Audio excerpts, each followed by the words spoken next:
Yeah, this is going to be a progressive return to school, and by no means all pupils will be going back to the classroom.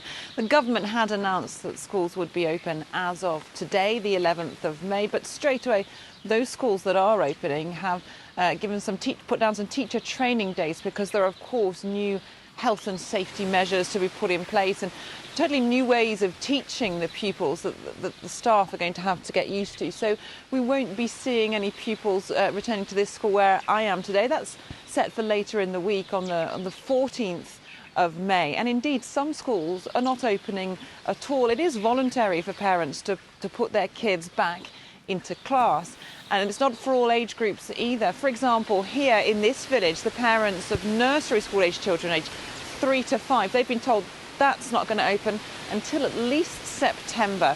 And then as you get on to older students too, if you're in a red zone, those aged 12 to 15 won't be going back straight away. And high school students too, 16 and up. No news yet on when they can go back to class. Catherine, it really has been, though, hasn't it, one of the most controversial aspects, if you like, of this end of the lockdown phase?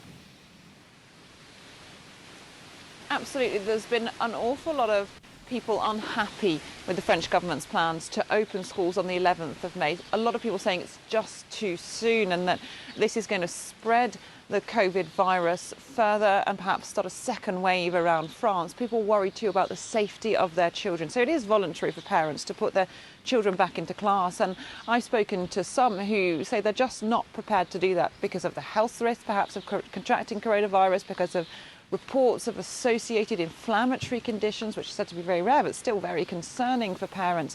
But also about the prospect that they could be spreading it to the wider family, and some of the conditions they're going to have to live through if they do go back to school. Let me take you briefly through those. There are going to be markings taped to the schools of all the floors of other schools, rather, showing the way that the children must walk around the building. They're not allowed to be playing any collective ball games. They're not allowed to be getting any books out of the libraries. They're being told not to share any of the objects in schools. They're being told to keep 1 metre apart. You can imagine how difficult that is going to be for some of the youngest children and for some of the teachers too. And the whole idea of schools here in France is, in the early years, based around learning to share and learning to live together.